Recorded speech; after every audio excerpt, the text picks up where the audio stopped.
All right. Oh, just kidding. All right. Sorry, a little bit of technical difficulties there getting started. Good morning, everybody. Welcome to your Monday edition of Human Anatomy. I see names out. That's great. Is the bone list getting passed around?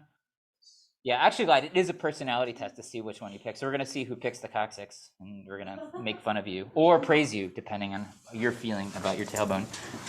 We're going to continue today. We've been on a bone skeletal system adventure. We're going to continue with the appendicular skeleton, potentially get through the upper and lower limbs today. We'll see how it goes, and we'll pick up on Wednesday. In advance of class today, you had some reading, and you also had your quiz number 2 was due before class today. I will grade those as soon as I can. They should be pretty quick to grade, and I'll try my best to get them back to you hopefully sometime this week. So with that in mind, let's continue talking about the appendicular skeleton. I'm going to start off with the coxal or hip bones, and then I've got a review activity for us in the middle of class to break things up a bit.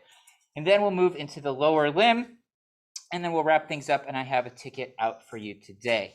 Now, just as a quick reminder, today's ticket out actually doesn't have a drawing, but when we do drawing activities in class and I have you upload an image of it for the ticket out, please do make sure that you're actually drawing, not just getting a screenshot and labeling. The reason for that is because it is a much, much better study tool for you to help remember if you're actually drawing the object. I don't care if it looks not artistic. That's not the important thing. The important thing is that you're making that figure and you're making that shape. You can do it digitally if you want. If you have a pad and you're doing it, some of you do like digital drawings, that's perfectly fine. But please don't just copy a diagram and label it. That's kind of defeats the purpose a little bit. So some of you on some recent activities got like 1 point out of 2 for your ticket out. That's the reason, because you weren't actually drawing. So please make sure you've got that moving forward. All right, with that in mind, appendicular skeleton. We've been talking about the, well, actually we have to finish the upper limb here, and then we'll get to the lower limb. So just a little bit of review. The upper limb contains 15 bones in each arm, and we have 3 groups for those bones. We have the arm, the brachium, which is from your shoulder to your elbow. We have the forearm, the antebrachium, which is your elbow to your wrist. And then we have the hand, which is the wrist and the fingers. We talked about the humerus, which is the single bone in the brachium, right? You have one bone that goes from your shoulder to your elbow. That's the humerus. Next, we'll talk about the antebrachium, which is the forearm, has 2 bones, the ulna and the radius. And there's a couple cool things to know about the ulna and the radius. First is that they're both long bones, they're parallel. And what is kind of neat about them, in my opinion, is that they have 2 articulations. There's a proximal radial ulnar joint and a distal radial ulnar joint. And I'll show you that in a little more detail on an upcoming slide. So they actually articulate with each other in 2 different places. The proximal end of the ulna articulates with the humerus, and that forms your elbow. And the distal end of the radius articulates with the carpals in the wrist, and that is your wrist joint, or at least part of your wrist joint. Your wrist joint's actually really complicated and has a lot of stuff going on. So let's break this up and look at a little more detail. I mentioned that both of these 2 bones articulate with each other twice. There's only 2 places in the body where I can think of, maybe some bones of the skull, where the same 2 bones have 2 different articulation points, the radius and the ulna, and then you'll see the tibia and the fibula in your leg as well. Now, the 2 bones are parallel. They're 2 separate bones, but they're very closely associated with each other. And the anatomical structure that allows that is what's called this interosseous membrane. This is this really durable connective tissue that binds these 2 bones together and forms this layer kind of right between the 2 bones. Now, the position of the ulna and radius is a little bit complicated because they change depending on where you, if you're in the anatomical position, right? And so I've shown you an arm here to show you the relative position of this bone. So this is a right arm in the anatomical position, so standing like this, in which case we have the ulna is medial and the radius is distal, or excuse me, lateral, my bad. So we have the ulna and the radius. Now what's important to note is that if you turn your hands around, the ulna is still, at the proximal end of the ulna is still medial, and the proximal end of the radius is still lateral. However, when you turn your wrist, you're actually crossing those bones over. And if you were to look at an x-ray of my arm right now, you would see essentially this elongated X where the bones cross. And now the distal end of my radius is here, and the distal end of my ulna is here. So keep in mind that when you're trying to identify which is which in terms of ulna and radius, it's really important to think about the anatomical position, because if the hands are flipped, then those bones actually cross each other over.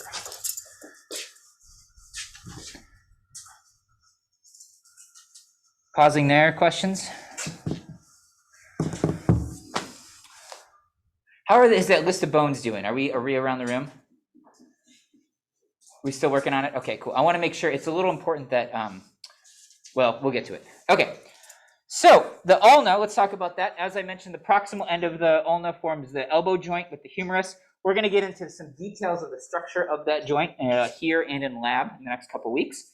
It's a kind of joint called a hinge joint, meaning that essentially it articulates only in one plane. You can't move your elbow side to side or anything like that. It only can move in one direction.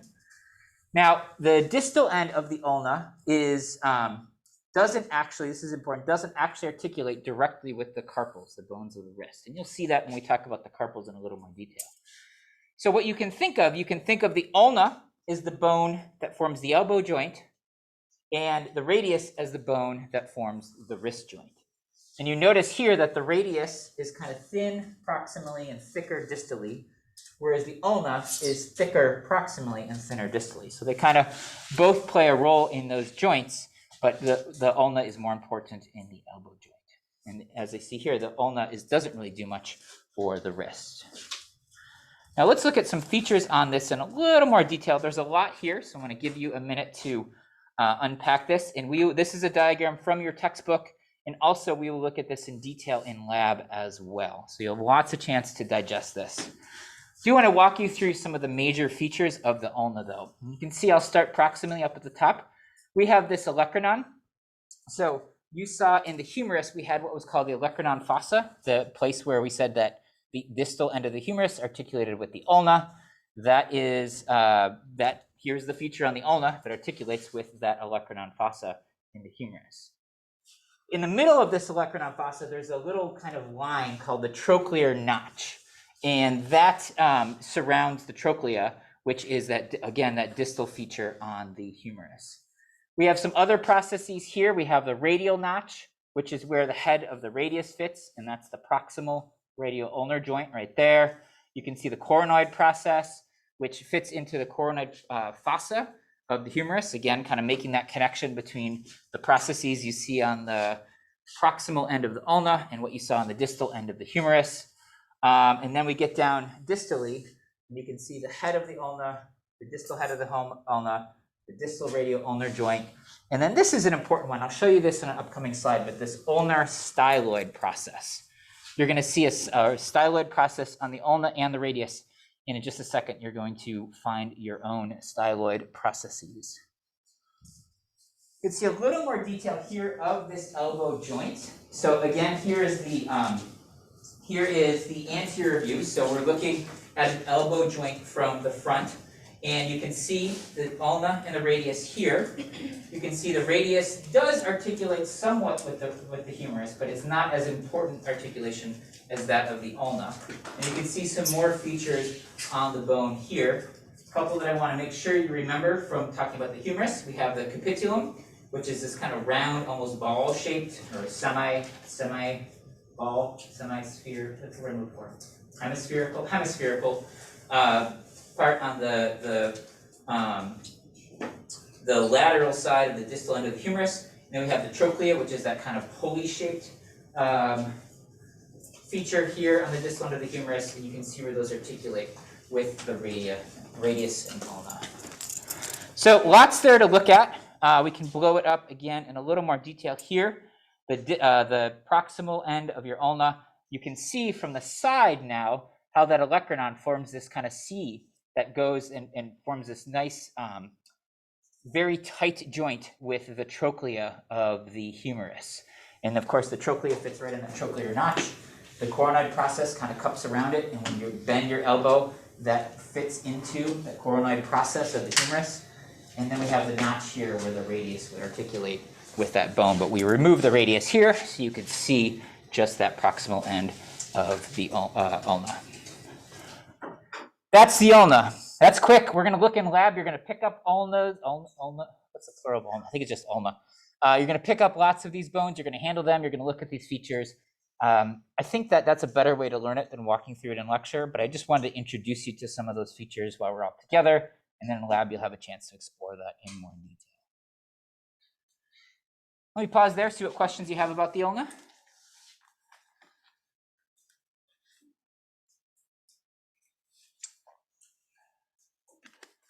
you go back to the picture? Mm-hmm. This one? Yeah. Yep. Anyone's favorite bone, the ulna? It's cool. I mean, you have two. Really, you could have a left and a right ulna. Sorry, it doesn't feel left out. All right, the other bone of your antebrachium is the radius, and the radius, in its proximal end, has two articulations. It's articulating with the humerus, remember, at the capitulum, and also with the ulna at the proximal radioulnar joint. So it's got two articulations. Now, its articulation with the humerus, as I mentioned, is not as tight, it's not as important for the movement of the elbow as is the articulation of the ulna and the humerus. But nonetheless, there is an articulation there. At the proximal radioulnar joint, both of the radioulnar joints, actually, there's very little movement. Those bones are very tightly bound together. It's something called a synarthritic joint. You'll learn about that soon, but basically a joint where two bones come together where there's very little movement. So not a lot is moving between here. All the motion happens with the humerus to bend at the elbow. A couple other features that are important. The articular fovea, we'll get to this in a second. I'll show you that on a different slide coming up. But that is the part of the radius, you can't really see it here, that articulates with this capitulum. We have a radial notch. So where are we looking here? So right where it articulates with the head of the radius articulates with this radial notch of the humerus. Again, that's the proximal radioulnar joint. And then, as I mentioned, on the far end, it articulates with the carpals. And I'll show you that when we talk about the wrist bones in just a second. And so when the radius moves, your hand also kind of moves with it. And so, like when you turn your hand, if your radius is moving, the whole hand moves with it. And so I gave you the example here. If I'm standing like this, my ulna is here, my radius is here, I turn it over, and my radius is rotating, and with my radius rotates my hand. So as your hand moves, so moves your radius. Whereas your ulna turns a little bit, but it generally stays more stationary, while the radius kind of moves around it along with your hand. You can look back here. We remember the interosseous membrane connects these two bones very tightly. A couple other features here. We talked about the head of the radius here. Again, that's where we have the articulation with the capitulum of the humerus. One important feature is, you'll see as we look at the radius, there's this ridge that goes right up here in the radius. That is the insertion point for your biceps brachii. So your biceps muscle inserts on your radius. And that's of course, your big beach muscle when you're flexing to show off.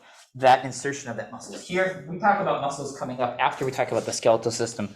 That'll make a little more sense then, but I want to just make sure you're familiar with some of these landmarks.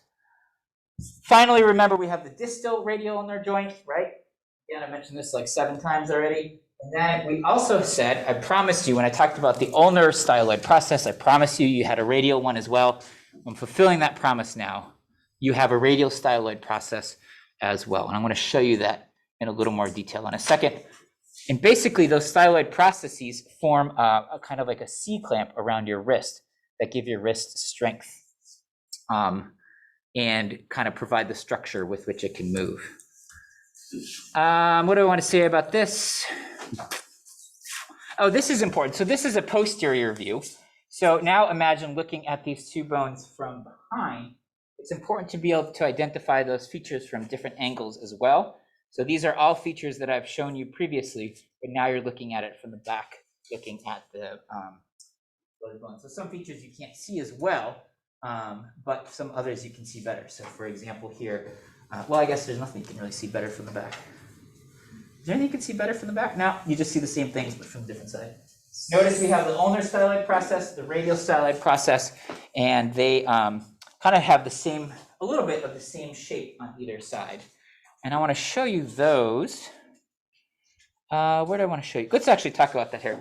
So you can go ahead and feel those processes right now. So take one hand and the other, and you can see, I mean, you can see very clearly on me right here, right? You can feel those two processes. The process that's closer to your thumb is going to be your radial styloid process, right? Or excuse me, not radial, your ulnar styloid process. And the styloid process on your pinky side is going to be your radial styloid process. You can feel those two pieces of your bone right there. It's actually a fairly common place where there are fractures. Like if you fall and you land on your hands and try to catch yourself, often these styloid processes can break. You can see an example of that right in the radiograph here. It's called a Kalla's fracture. I don't know, has anyone ever broken their styloid process of their wrist? You have? Did it suck? Yeah. Which one did you break, your ulnar or your radius? Both of them? No. Oh no. Okay, cool. So does that mean now that you prefer your ulna because it's broken and tough and healed, or do you prefer your radius because it like never got broken? You have zero preference for the ulnar radius. Okay, cool. Interesting. Yeah, it's a very common fracture because of when you put pressure on your wrist. It's essentially a lot of that pressure. If it moves at all laterally, it will push those off, those styloid processes off and make a fracture. So you can feel that there. It's a very prominent feature on your wrist. Notice one thing too, when you're looking at your wrist, we commonly think of our wrist as being kind of more up in here, but or actually, let me rephrase that. We commonly think of our wrist as being like more this area where like we wear a watch. But notice we wear a watch on the distal end of our antebrachium. The wrist actually kind of starts right above where you normally wear a watch. And so the wrist is actually like this area right in here, not kind of further up there. Go ahead, Ethan. I just want to confirm. Yes. I might have heard something wrong. But the radius is the part that connects like the thumb side, right? Okay, so remember you're standing in the anatomical position. Yeah. We've got the ulna here, radius here. So yes, the radius is on the thumb side. Yep. And that's a good way to remember it. You always remember the radius is on the thumb side. Mm-hmm.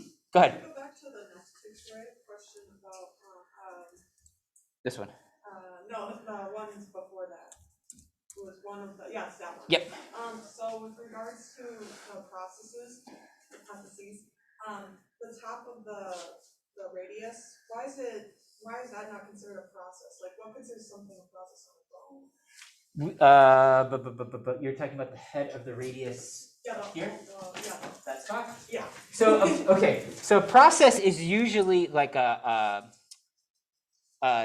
forget exactly what the textbook defines it, but it's basically like usually a thinner piece of a bone that sticks out. And so here we have this like thin piece of the bone that sticks out. Here we have this thin piece that sticks out. In the proximal end of the radius, we just have this kind of round, it's actually kind of disc-shaped, head there. And so it's not like it's just a different structure, that's all. Mm-hmm. Yep, that's a good question. What makes it a process? Good, other questions? Let's look at, I want to show you one more thing before we move on to the wrist and the fingers. So this is the distal ends of the radius and ulna at the wrist as if you're looking like down into it. And what you can see here is that the distal end of the radius is big and wide and articulates with two bones of the wrist, the scaphoid and the lunate bone right here. We'll see those bones in a second. Whereas the distal end of the ulna is kind of thin and actually doesn't articulate directly with any of the bones of the any of the carpal bones.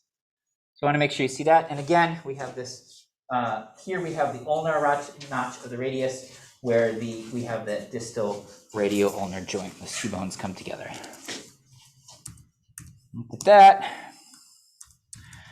All right, we got the hand. Next, let me pause here and see what questions you have about the antebrachium. Yep, go ahead, Dan. So just the radius would be able to articulate with some of the carpal bones? Yep, and actually let me show you that right now. So here we have the bones of the hand. which include the carpal bones, or the wrist bones, the metacarpals, which are the bones in your palm, and then the phalanges, which are the bones in your finger. Notice the distal end of the radius here is articulating with the scaphoid and the lunite bones of the carpus, right? And so that's the articulation there. The ulna is around there, but doesn't actually directly articulate with any of those wrist bones. The hand is connected to the arm only via the joint at the radius. Notice that the metacarpals essentially look the same as the phalanges. They essentially look the same as the finger bones, but these are the bones in your palm. And so this is why, like, when we see a skeleton, they always look like they have creepy long fingers, because all of this normally is part of your palm and not part of your finger. But when you take all the other tissue away and leave just the bones, it makes it look like those fingers are really, really long. So that kind of explains a little bit why skeletons are creepy. Something you didn't know you're going to learn today. All right, so let's break this down and talk about the carpus, the metacarpals, and the phalanges in more detail. The carpals are complicated. You can see here an anterior and a posterior view of the right hand. And you can see essentially what I want you to take away from this is there's essentially two rows of carpals. There's a proximal row closer to the antebrachium and a distal row closer to the palm of the hand. And each of those bones is these kind of weird shaped, irregularly shaped bone that articulates with each other in a kind of, I want to say haphazard, but that's not really the word I want to use, in a not obvious way. There's a lot of articulations going on here. And what these bones actually do is they can slide on each other in a lot of ways. And that gives your wrist extreme flexibility. You can turn your wrist in either direction. You can move it forward. You can move it back. You can turn it side to side. All kinds of stuff you can do with your wrist because of this very complex joint between all of those carpal bones. Now contrast that with your elbow. Your elbow is really good at doing one thing and one thing only. You can't move your arm side to side. I can't move my elbow past 180 degrees. I can't wiggle my elbow like I can my wrist. You have great dexterity at the wrist. Now, that's probably overwhelming to know all the names of all those bones, so I'm going to ask you to focus on only two of them. I'd like to make sure you know the scaphoid and the lunate bones. And specifically, I picked those two because those are the two that articulate with the distal end of the radius. So the scaphoid, if we're looking at this top image here, we have the anterior view of the right hand, so it's like this. The radius comes up here, the scaphoid is just below the thumb, and then the lunate is more medial. And then you can, of course, flip that over and look at it from the other side as well. So be sure to know those bones. You'll see them in lab. I might ask you questions like, with what bones does the distal end of the radius articulate? And you'll be like, scaphoid, lunate, boom, got it. Now, the wrist is a very complicated joint, not only because of the structure of these bones, but also we have this very flexible joint that can move in all of these directions, but we have a number of other things moving through that area. And specifically, we have what's called the carpal tunnel, which you probably have all heard of because of carpal tunnel syndrome. So this is an MRI image? Yeah, MRI. And this is an image looking like down a hand. If you cut the hand along a plane like this and looking down, you can see the bones of the carpals there, but then there's this kind of tunnel that contains a number of different tissues that goes through your wrist, including tendons and nerves, right? So you don't really have any muscles in your hand. All of the muscles that control your fingers are in your arm, right? And then all of those tendons that connect those muscles in your arm to your fingers have to go through this very narrow passage at your wrist. Your fingers are also exquisitely sensitive. They're highly innervated because we touch things a lot and we get information about the world from touching things with our fingers. So all those nerves have to travel through there as well. And so this can create problems because you have all these tendons, all of these nerves traveling through a narrow space that also happens to be very flexible and moves around a lot. And so this area is prone to what's called repetitive stress injuries. Basically, you do the same thing over and over again. You're working at a factory, you're typing on it, you're using a mouse or a computer, something like that. And it can lead to inflammation of the tissues here, which can put pressure on those nerves and can cause pain, chronic pain, and pretty severe pain in some cases. So the takeaway message here anatomically is we have this narrow passage that has to go through the wrist because the fingers need to be connected by all these tendons so we can move them. They need to be innervated so we can feel things. And not only is the passage narrow, because our wrist is pretty narrow, but also it has to move around a lot. And so that is a little bit of a, what's the word I'm looking for? Like a limiting factor in what, no, that's not the word either.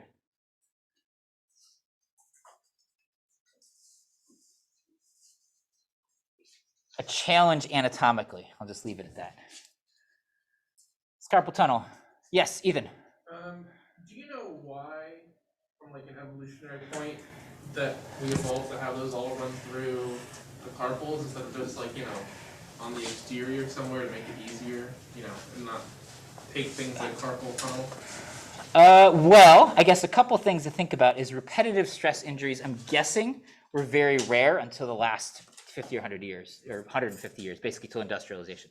Because you weren't doing, there's no, like, when you're working not in a factory, you're not always doing the same thing over and over again. And the other reason is just simply anatomy, is that like the fingers need all those stuff. We don't have all, they need to be connected via those tendons to the muscles, and they need to be innervated, and all of that stuff has to go through a relatively narrow area. So it's just kind of a bottleneck. That's the word I'm looking for before. Yep, it's a bottleneck. All that stuff has to go through there because our hands are so important to us, right? And other organisms, hands or feet are less important in terms of sensory perception, because if you're four-legged, you need to have some perception, but like cows don't really need to be as sensitive in their digits as we do, or whatever other organism. Yeah, can I answer your question? Pretty much. Yeah, and you'll see these nerves when we dissect our cats. You'll see these nerves. They're pretty cool. Another hand back here. Yep, go ahead. So you said we didn't have muscles in our hands? We don't, no. Oh, that's interesting. It is interesting. It's a little bit surprising because we have all this dexterity, but all of these muscles, and you'll learn about these in lab, are all in your forearm, basically. Because like sometimes I notice, like when I was at my clinic, like we do a lot of hand exercises with some people, because somebody did a carpal tunnel. They did like a hand extension exercise, or finger extension. Yep, and exactly, and you do those exercises, and that's working all of the muscles. For example, the extensors are all kind of here, and you contract those, and it brings your fingers up, and then your flexors are all down here, and you contract those, it brings you down. Mm-hmm. Yeah, it's kind of neat. And if you look at a hand, it's just this, all of these tendons going to each of these bones, because you can move each of these joints independently as well. You have this great dexterity. So yeah, it's pretty neat. It's pretty cool. Yeah. What distinguishes repetitive stress injuries from just like growth or development by repetition?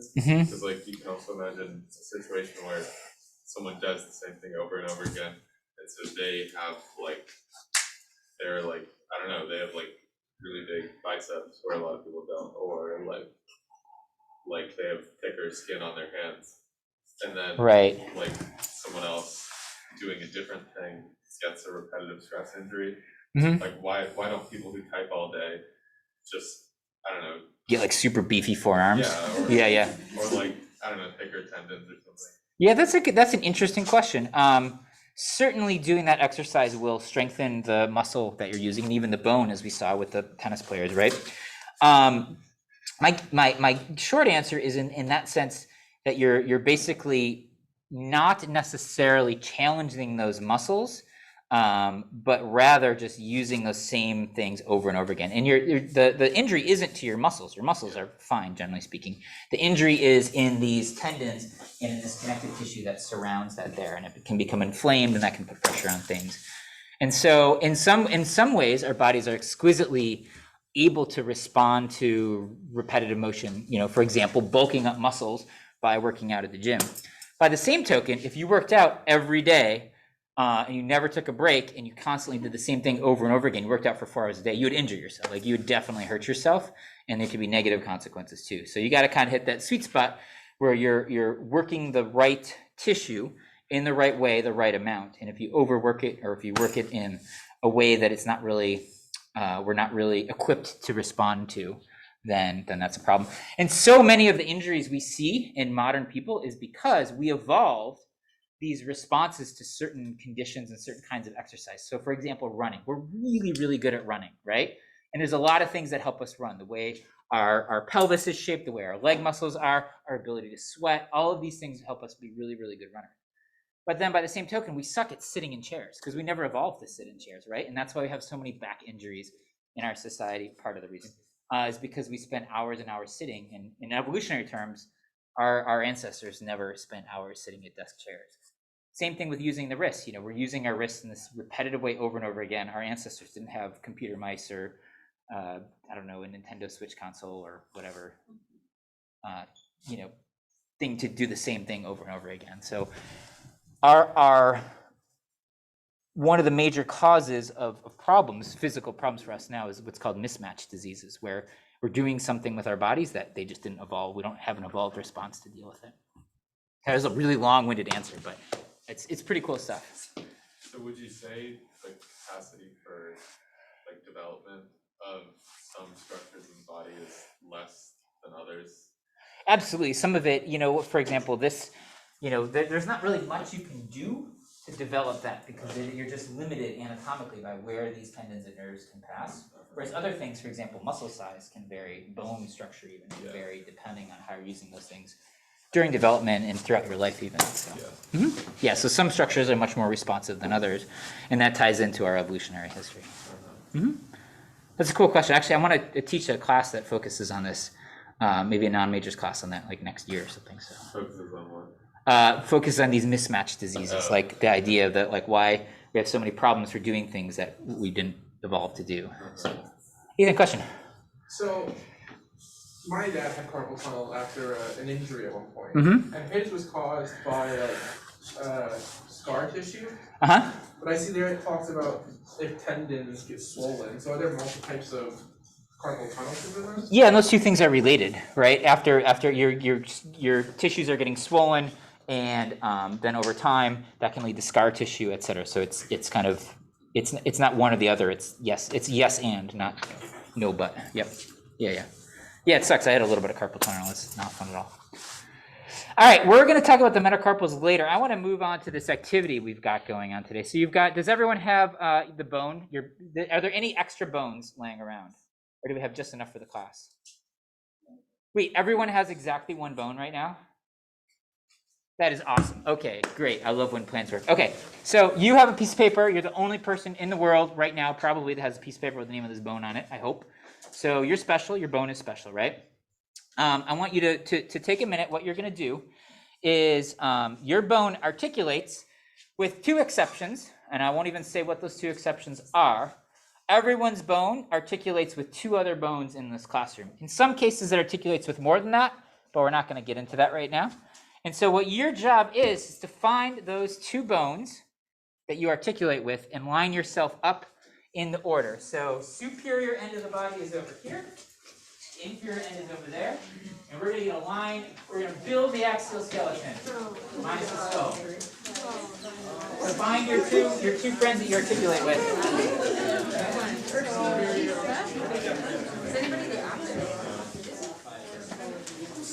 And two of you will be at either end, so you won't have two articulations.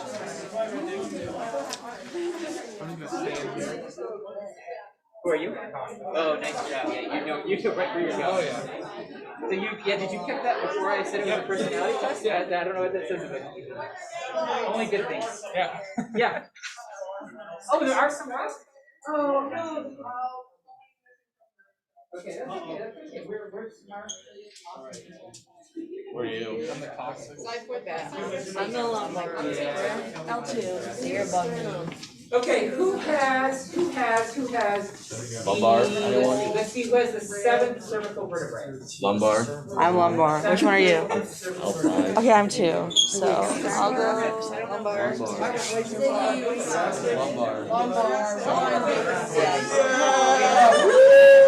was thinking. I was like, I don't know the skeleton well enough.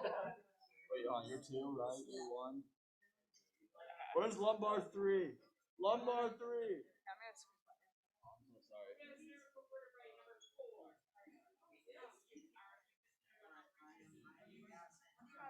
Like I'm the teacher. Hi, YouTube. We're the lumbar vertebrae. Look at us.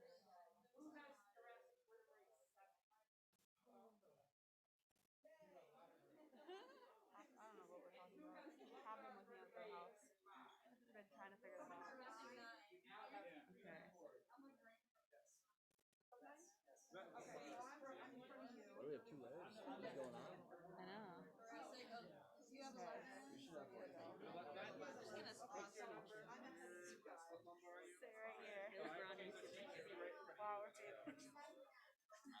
You're down.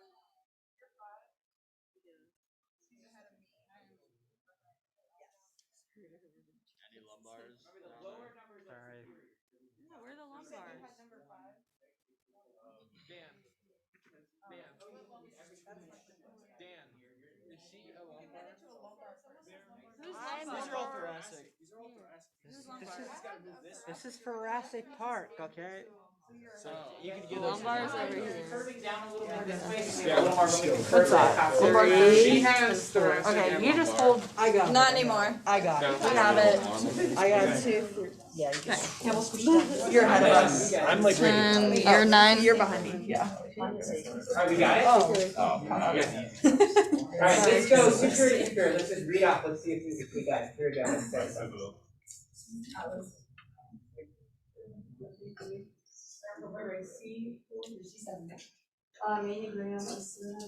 Oh, the manubrium. I forgot I have that in there. Okay, so you're actually gonna be up. You're in a weird spot. What articulates with the manubrium or the superiormost part of the sternum? Say again? Yeah, clavicles. We've got clavicles. Did I mention the clavicle? Oh, you're just kind of, okay, so you can kind of stand right over here. You're kind of in a weird spot. Right. Yeah. Okay, that's okay. So where we were at, cervical, the body. Okay, so you're gonna actually articulate with her. So you're gonna be kind of in front of everybody. And your superior, the manubrium is that top part of the sternum, and then yours is the Okay, good. This is exciting. Oh, even better. So you're actually gonna articulate with Abby. You're inferior because the xiphoid process is that lower part of the sternum, right? We've got the xiphoid process, the body of the sternum, and the manubrium. So you guys will actually be like here, and the spinal cord is going to be like behind you. Yeah. Okay, and so remind me where did we leave off? Okay, so we're there, and then. Oh, okay. I forgot I actually did some of the ribs. Okay, this is great. This is exciting for everybody.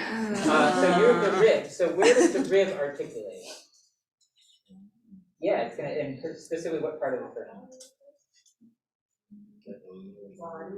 Yeah, it's going to articulate with the manubrium, actually, the top of the sternum. The first rib articulates with the manubrium. Yeah, you're up here with these guys. Okay. I'm first rib. Okay. I'm first rib. Oh, so you're both articulating with either side of the manubrium. So those ribs articulate with the manubrium. This is great. Okay, so you're up there. Second rib, left android. Oh, I forgot. Oh, man, I did all of this. Okay, so you guys articulate down here with the sternum as well. And then we can move the whole spine. We can keep kind of compress the spine up. Yeah. Okay. We just made our own group. Yeah. You guys can hang out. You can be like. Can I go something more? Thoracic 1 and 2. Okay. Wait, thoracic 4. So it's 2 3 words. What do you have? 5. 4. Okay, we'll say 3, 4, 5. That's fine. Thoracic 6 through 8. 6 through 8. Good. Thoracic 9. 9. Okay. Thoracic 10. 10. Thoracic 11. 11. D12. 12. Okay. L1. L1. L2 and L3. L4 and 5. Nice. Sacrum. The sacrum, and now last but not least, The coccyx. all right, this is good. So the idea here is just kind of thinking about all these bones, articulating, kind of arranging it out, and giving a chance to make some friends that you develop. Questions on this? Okay, one thing I want to point out, notice that the very first bone up here, we haven't talked about it yet, but it's actually a bone of the skull, the occipital bone. And that occipital bone articulates with the first cervical vertebrae, also known as the atlas. And atlas, remember, is the mythology person holding up the big world? Yes. The idea is that that's the bone that's holding up the big head, articulating with the occipital bone there. We're going to call the whole lab on the skull. We're going to get to the skull a little later, but I want to point out that that cervical vertebrae is the articulation point. The first cervical vertebrae is the articulation point between the spinal column and your skull. Remember also that your sacrum is composed of 5 vertebrae that fuse during development, and the coccyx is of 3 to 4 vertebrae that fuse during development as well. So those are longer bones that don't look like the other vertebrae because there's a bunch of vertebrae that fuse. One last piece, the sacrum is also going to be an important part of your pelvic girdle as well, which is what we'll cover in class next. So the sacrum is a little bit multi-role player in that it's part of the axial skeleton, but also part of the pelvic. All right, great. Thanks, everybody. You can keep those as a souvenir of your class today. Oh, my retina burns, bro.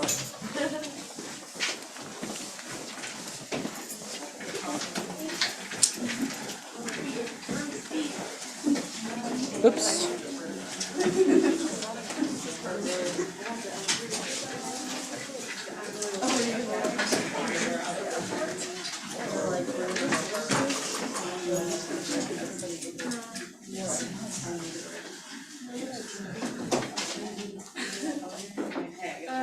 Which one? Oh, wait, let me just. I'm just going to pull one thing up. I want to pull up a diagram of what we just did so you can take a look at it.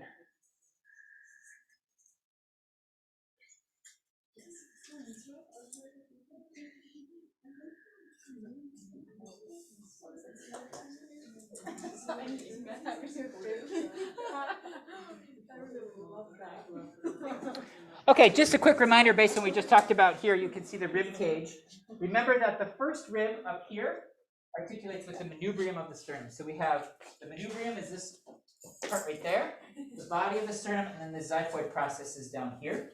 And so rib left and right rib 1 articulate the manubrium, and then left and right rib 2 actually kind of articulate right in between the manubrium and the body of the sternum. So it comes in right here. So make sure you can visualize that.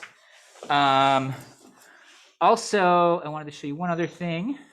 I think you've got this, but just remember that we've got, remember as you work down the spinal cord as well, they're organized pretty logically. Remember you have 7 cervical vertebrae, 12 thoracic, 5 lumbar. And remember, just as a quick refresher, we have these curvatures as well. The cervical and the lumbar curvature are kind of they're concave posteriorly, so they're bending anteriorly, whereas the thoracic and sacral curvatures are convex posteriorly, so they're kind of bending towards the back. And you saw some examples of that on your quiz. You also saw some disorders associated with the spinal cord, or spinal column. That's an important distinction. Questions on any of that? Okay, let me come back to where we were. I think we might talk about the Manus next time. Yeah, actually, we're going to do this. I got a couple announcements to make, and then you've got a ticket out today. First announcement is that your first lecture exam is not too far off. It's going to be the end of next week. So that's Friday, the 18th of February. And it will cover all class material through next Monday, through a week from today. And so that will give you some chance to review and refresh or ask questions about things before the exam. And I will give you the format later this week. I'm trying to figure out exactly what's best. But I want to just get the date on your calendar now. That will be on Friday, the 18th of February. Otherwise, please remember that I have office open hours this afternoon from noon to 2. And you have some questions to answer from today's class as well. So take a few minutes to do that. I have a number of questions for you for today's class. And we will pick things up tomorrow in lab and then lecture on Wednesday, of course.